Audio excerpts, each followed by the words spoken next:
सच ही कहा गया है कि लालच और संतुष्टि कभी भी साथ नहीं होती।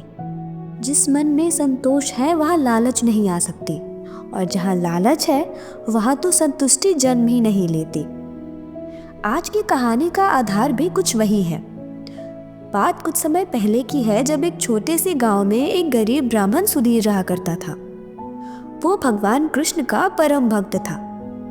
उसकी हर सुबह भगवान कृष्ण की पूजा पाठ और भजन कीर्तन में ही गुजर जाती। हर दिन वो बस एक ही विनती करता कि हे कृष्ण भगवान, मैं जानता हूँ कि आप मेरे साथ हो, लेकिन मैं बहुत गरीब हूँ, कृपया मेरी मदद करो। उसकी भक्ति तो बिल्कुल सच्ची थी, लेकिन समय बहुत कठिन। उसे कई दिनों तक भोजन भी नहीं मिल पाता था, पर फिर भी उसने अपनी भक्ति में कभी कोई कमी नहीं आने दी। एक दिन भगवान कृष्ण ने सुधीर की भक्ति से प्रसन्न होकर उसे दर्शन दिए और कहा कि सुधीर, तुम्हारी भक्ति ने मुझे बहुत प्रभावित किया है। मैं तुम पर बहुत खुश हूँ। मैं तुम्हें एक वरदान देना चाहता हूँ, इसलिए जो मांगना है मांग लो। सुधीर ने सिर झुकाकर कहा कि हे प्रभु, अगर आप मुझ पर प्रसन्न हैं तो मेरी गरीबी दूर कर दीजिए। भगवान मुस्कुराए और बोले, सुधीर, मैं तुम्हें एक ऐसा घड़ा देता हूँ जो कभी भी खाली नहीं होगा। इसमें तुम जो भी डालोगे वो बस बढ़ता ही जाएगा। लेकिन हाँ, याद रहे, इस घड़े को कभी भी लालच के साथ मत भरना, वरना परिणाम बिल्कुल बुरा होगा। सुधीर ने खुशी खुशी वो घड़ा ले लिया और घर चला गया। घर जाते ही उसने घड़े में थोड़ी सी गेहूं डाली और घड़ा अनगिनत गेहूं से भर गया। फिर उसने चावल डाला और चावल भी बढ़ने लगा।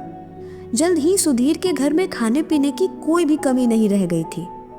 वो घड़े की शक्ति से बहुत खुश था और अब तो उसकी गरीबी भी धीरे धीरे मिटने लगी थी। लेकिन फिर क्या हुआ, वही जिसका डर था। धीरे धीरे लालच ने सुधीर के मन में जगह बना ली और उसने सोचा कि अगर मैं इस घड़े को और ज़्यादा भरूं तो मैं और भी अमीर हो जाऊंगा। और वो वैसा ही करने लगा। एक दिन तो उसकी लालच ने सारी हदें पार कर दी।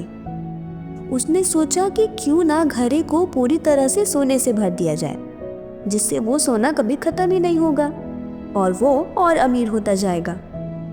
उसने घड़े में सोने के सिक्के डालने शुरू कर दिए, लेकिन जैसे ही उसने लालच में घड़े को भरने की कोशिश की, घड़ा टूट गया और उसमें रखा सब कुछ गायब हो गया। ये सब देख सुधीर हक्का बक्का सा रह गया। उसके तो होश ही उड़ गए थे। और फिर उसको भगवान कृष्ण की बातें याद आई और उसे अपनी गलती का एहसास होने लगा। उसने अपनी गलती समझी और भगवान कृष्ण से प्रार्थना की कि हे प्रभु, मुझे माफ़ कर दीजिए। मैंने लालच में आकर आपकी दी हुई अमूल्य भेंट को खो दिया। भगवान कृष्ण ने सुधीर से कहा, सुधीर, मैंने तुम्हें वो दिया था जो तुम्हारी ज़रूरतों को पूरा कर सकता है, लेकिन लालच इंसान को अंधा बना देता है। याद रखो, जो भी कुछ तुम्हारे पास है वो केवल तुम्हारी ज़रूरतों के लिए है। लालच करने से तुमने सब कुछ खो दिया। सुधीर ने भगवान के चरणों में गिरकर कहा, हे भगवान, मैं समझ गया कि जीवन में संतोष सबसे बड़ी दौलत है और अब मैं कभी भी लालच नहीं करूँगा। दोस्तों, ये कहानी हमें यही सिखाती है कि भगवान हमारी ज़रूरतों को पूरा करने के लिए हमेशा हमारे साथ होते हैं, पर लालच का परिणाम हमेशा ही बुरा होता है। संतोष, धैर्य और ईमानदारी ही हमें सच्चा सुख और शांति प्रदान करते हैं। इसीलिए लालच से बचो और जो भी तुम्हारे पास है उसी में संतुष्ट रहना सीखो और खुश रहो। जीवन का यही सबसे बड़ा वरदान है।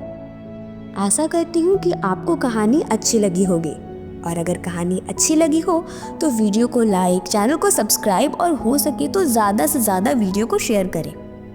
चलिए फिर मिलते हैं एक नई दिल को छू लेने वाली कहानी के साथ। तब तक के लिए नमस्कार।